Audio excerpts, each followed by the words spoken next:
Hi, I'm Chelsea. And I'm Lauren. And we are The Financial Diet. And today, as you can maybe tell by my extremely festive holiday attire, we're going to be talking about Christmas. Even though there are a lot of holidays this season, we're going to be talking about Christmas specifically because that's what we celebrate. And specifically, we're going to be talking about celebrating Christmas when you're broke or trying to save money. As I mentioned in a recent video, Mark and I are saving up to hopefully buy a house this year. So that means a lot of cutting out when it comes to things like holidays and our birthdays. And our birthdays are both in January, so usually December to January is like a fugue state of spending. So the average American will spend about $700 this holiday season, and that adds up to about $465 billion in the US alone. In addition to that, the average holiday shopper will spend about $107 on him or herself. We all know what it's like when you're shopping for gifts and you're like, one for them, one for me. Two for me. Two for me. Let's be honest, two for me. Now, with all that considered, you obviously don't need a reason to have a minimalist / non-consumerist Christmas. But if it is something that you're doing out of financial need,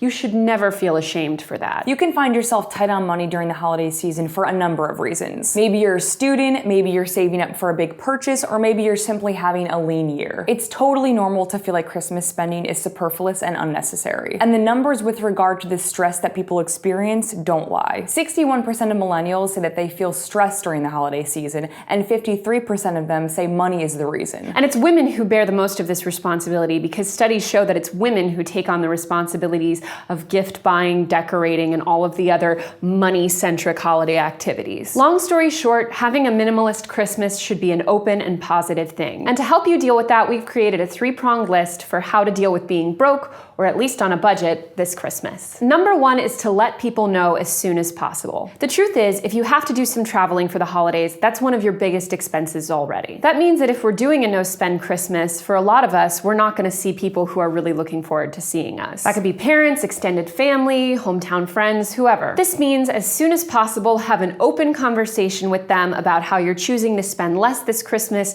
and how it might impact them. Let them know that it's not because you don't love them or wanna see them, that you're definitely gonna miss them, and that because you're not gonna be doing a lot of gifts, you don't expect any in return. The more the conversation can feel open, loving, and reciprocal, the better. And not to make too fine a point of it, but just to restate, if you're not giving gifts, you better not be accepting them. So let people know up front that you're doing a gift-free Christmas. Number 2 is to do something special for the people who are missing out on your company. Anything from a handwritten card to a small DIY gift to a really thoughtful token is enough to make your absence feel warm rather than cold and hurtful. For the people that you're closest to in your life, set budgets from anywhere from $10 to $20 or even do gag gifts, which are always fun. And don't forget, things like thrifting turn the gift search into a little treasure hunt. Our last point is to create a replacement Christmas ritual that costs way less, if not nothing, but still feels special. It should still have something that's a little out of the ordinary, and you should use the time to reflect on the things you're grateful for and talk to the people who matter to you. For example, Mark and I are gonna be at our apartment this year, so we've made a little plan. On Christmas Eve, we're gonna cook a little comfort food meal together with whatever we want, and then Christmas Day,